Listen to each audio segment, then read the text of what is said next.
दोस्तों, स्वागत है आपका फिर से हमारे एक और एक्सप्लेनेशन वीडियो में। तो आज हम बात करेंगे जुजुत्सु काइसन सीजन 2 के एपिसोड 12 के बारे में।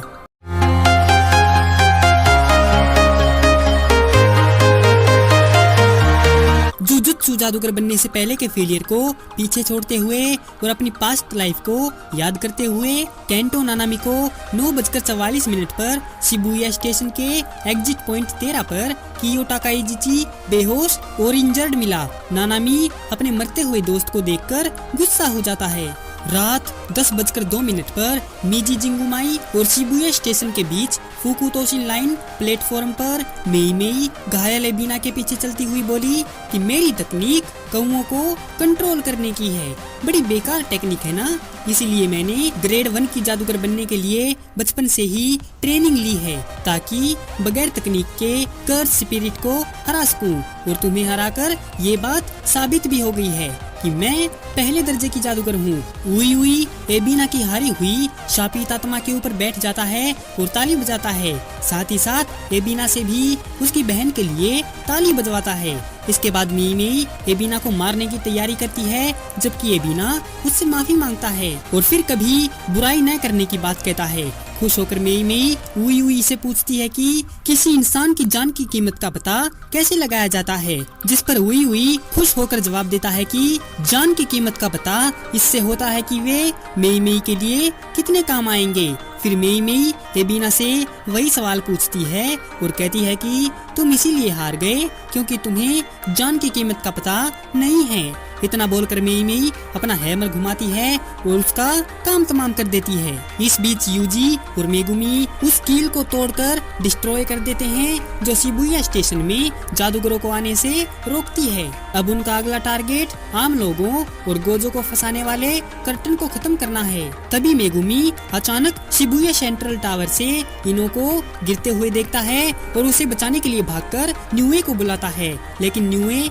इनो को पकड़ नहीं पाता। तभी टाइम पर आकर यूजी उसे जमीन पर गिरने से पहले बचा लेता है और उसके सिर पर लगी चोटों को देखता है। और वहीं ऊपर अचानक से तोजी की आत्मा उस लड़के की बॉडी पर कंट्रोल कर लेती है और दादी अपने पोते को टावर के नीचे मौजूद सभी जादूगरों को मारने का ऑर्डर देती है, लेकिन दादी ये देखकर डर जाती है कि उसके पोते की बॉडी को तोजी ने लूट लिया है।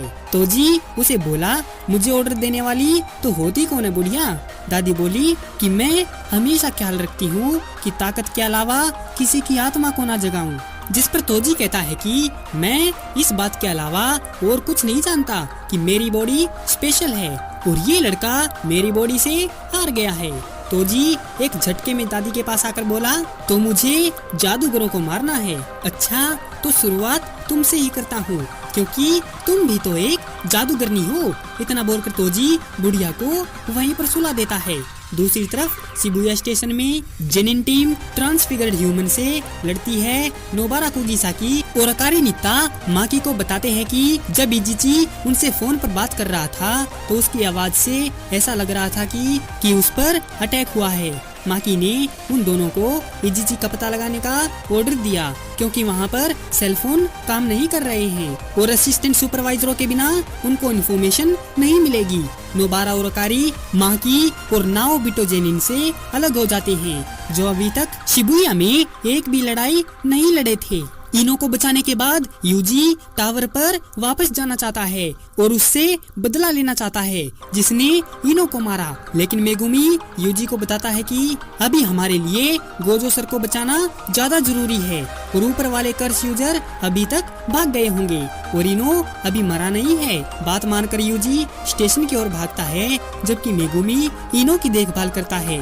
उसी टाइम उई उई अपनी बहन को बताता है कि कर्टन हट गया है, जिस पर मेई मेई बोली कि अगर हम गोजो को बचा लें तो हम उसे बचाने के नाम पर लूट सकते हैं। दूसरी ओर भागते हुए रास्ते में नोबारा और अकारी का सामना शोटो बंकामुरा स्ट्रीट पर कर्स यूजर चालबाज चोटीबाज हारुटा शिगेमो से होता है। उसने काफी जादूगरों को मारा था, इसीलिए वो बोर हो गया है। अब आखिरकार एक लड़की से मिलकर वो खुश होता है। उसकी बातें सुनकर नोबारा को लगता है कि वह चोटीबाजी है जिसने इजिची पर अटैक किया था और वह नित्ता से कहती है कि तुम बंकामुरा में छिपने का नाटक करके टोक्यो चली जाना, इस गधे को मैं संभाल लूंगी। चोटीबाज अपनी स्वॉर्ड नोबारा पर फेंककर उनकी खुसुर पुसुर में टांग अड़ाता है तो बदले में नोबारा अपना हैमर फेंक कर मारती है। मौका देखकर अकारी वहाँ से भाग जाती है और चोटीबाज की तलवार उसके पीछे पड़ जाती है। जबकि नोबारा और चोटीबाज पकड़म पकड़ाई खेलते हैं। नोबारा उस पर कीले मारती है। चोटीबाज को अकारी के भागने के प्लान के बारे में पता चल जाता है तो उसकी तरफ बढ़ने लगता है और बंका मोरा में तलवार अकारी को पकड़ लेती है और उसके टखनों पर वार करती है जिससे अकारी गिर जाती है।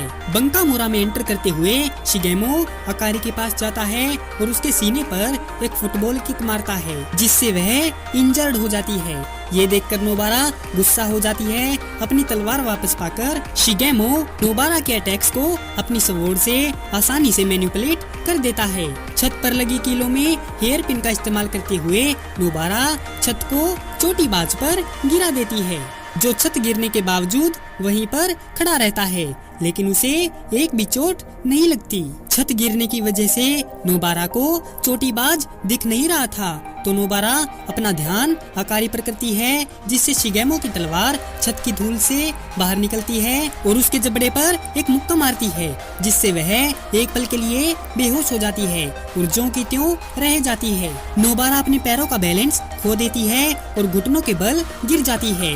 यह समझते हुए कि नोबारा को चोट लगी है चोटीबाज उसके पास जाता है, घुटनों के बल बैठकर उसकी बेइज्जती करता है। नोबारा चोटीबाज से उसके इरादों के बारे में पूछकर टाइम वेस्ट करने की कोशिश करती है क्योंकि चोटीबाज दोनों लड़कियों को मारने की तैयारी कर रहा है। इरादों की बात पर चोटीबाज जवाब देता है कि वह लोगों को सिर्फ इसीलिए मारता है क्योंकि इसमें उसको मजा आता है। चोटीबाज अकारी के भूम पे बार बार अटैक करता है जब वो जमीन पर थी क्योंकि वो वहाँ से निकलना चाहती थी जिससे नोबारा गुस्सा हो जाती है और उसे रुकने के लिए कहती है जबकि एक शख्स उनकी तरफ बढ़ रहा होता है। चोटीबाज फनी वे में बोला, इसे बचा लो, देखो मैं इसे मार रहा हूँ। नोबारा अकारी को बचाने के लिए हिम्मत करके उठती है और चोटीबाज पर अटैक करती है लेकिन चोटीबाज नोबारा से लड़ नहीं रहा था बल्कि वो तो उससे खेल रहा था। जैसे ही उन दोनों के हथियार टकराते हैं स्टेशन के कांच का दरवाजा टूट जाता है। तभी नानामी सब स्टेशन में आ जाता है और गुस्से में चोटीबाज को घूरता है। चोटीबाज नोबारा को लात मारकर गिराता है और नानामी के सूट को देखता है और कहता है कि मैं नॉन ब्लैक सूट वालों को भी मारता हूँ। नानामी अपनी टाई उतारकर ओवर टाइम में आ जाता है और चोटीबाज की तरफ बढ़ने लगता है। यार देख रहे हो नानामी की चाल ढाल, क्या ही लग रहे थे नानामी इस टाइम। चोटीबाज नानामी को अकारी के उसके कब्जे में होने का डर दिखाता है लेकिन वो देखता है कि वो तो एस्केलेटर से वहाँ से भाग गई है। नानामी उसके करीब आकर पूछता है कि तुम्हारे और कितने साथी हैं और वो इस वक्त कहाँ हैं, जिस पर चोटीबाज कुछ पता नहीं होने का कहकर नानामी को लात मारता है लेकिन इससे नानामी को घंटा फर्क नहीं पड़ता। चोटीबाज को लगा कि उसके अटैक नानामी पर काम नहीं आएंगे। नानामी गुस्से में अपना सवाल दोहराता है और इससे पहले कि चोटीबाज अपना जवाब दे पाता उससे पहले ही नानामी ने अपने रेशियो तकनीक का इस्तेमाल करके उसके चेहरे पर बढ़िया वाला घुसन पेला और कमरे में एक कांच के डिस्प्ले केस में फेंक दिया। चोटीबाज अपनी तकनीक की बदौलत बच जाता है और वहाँ से भागने की सोचता है। नानामी उसके पास आकर सबसे पहले उसकी चोटी पकड़ता है और एक बार फिर से अपना सवाल दोहराता है। इससे पहले कि चोटीबाज आंसर दे पाता नानामी एक बार फिर से तगड़ा वार करता है जो चोटीबाज को उसके पीछे की दीवार से टकराता है जिसके असर से दीवार टूट जाती है। जैसे ही नानामी चोटीबाज के ऊपर खड़ा होता है तो चोटीबाज की तलवार पीछे से नानामी पर हमला बोलती है। हालांकि नोबारा उसे छत में कील ठोककर रोक देती है। नानामी उसका गला पकड़ लेता है और कहता है कि उसे यहाँ आने से पहले रास्ते में कई सारे असिस्टेंट सुपरवाइजर मरे हुए मिले, उन सबको तुमने ही मारा है ना। चोटीबाज नानामी का ये खतरनाक रूप देखकर डर जाता है और रोते हुए बोला, मुझे माफ कर दो। अच्छा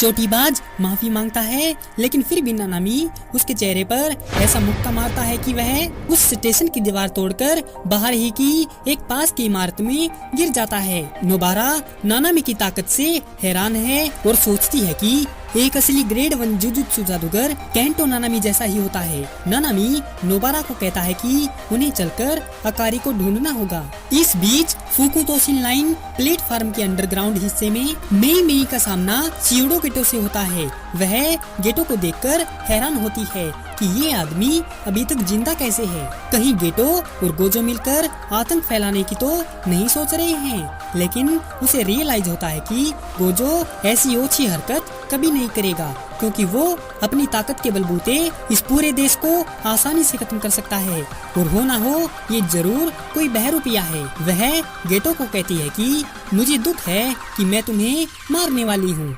तभी गेटो एक स्पेशल ग्रेड कर्स स्पिरिट स्मॉल फॉक्स डीमन को बुलाता है मेई मेई से लड़ने के लिए। अगर वह इसे हराने में कामयाब हो जाती है तो वो खुद उससे लड़ने का वादा करता है। तभी small fox demon domain expansion करता है और मेई मेई को एक ताबूत के अंदर फंसा देता है। स्मॉल फॉक्स कुछ बड़बड़ाता है, शायद वो कोई मंत्र है। उई अपनी बहन को जीवित देखकर एक्साइटेड है, जबकि मेई मेई कहती है कि सालों बाद उसे कोई अपनी टक्कर का मिला है। रात 10:10 पर यूजी शिबुया स्टेशन के अंदर भागता है और सोचता है कि क्या वह सही रास्ते पर जा रहा है, क्योंकि आसपास तो उसे कोई नहीं दिख रहा है। इस बीच नानामी नोबारा और अकारी से बात करता है, जो थोड़ा आराम करने के लिए दो जुड़ी हुई कुर्सियों पर बैठी हैं। नानामी बताता है कि इजिची ठीक हो जाएगा और नानामी उसके लिए जो कर सकता था उसने किया। और नानामी उनको बताता है कि वो ये न भूलें कि इजिची पक्के तौर से एक जादूगर बनने के लिए ट्रेनिंग ले रहा था, न कि एक सुपरवाइजर के रूप में। नानामी लड़कियों को गोजो की सिचुएशन के बारे में भी बताता है, जिसके बारे में उन्होंने नहीं सुना था, क्योंकि वे यूजी के चिल्लाने वाली जगह से बहुत दूर थी। नानामी उन्हें मदद आने तक का इंतजार करने के लिए कहता है, जबकि वो खुद जेनिन टीम में शामिल होता है और शिबुया स्टेशन के लिए निकलता है।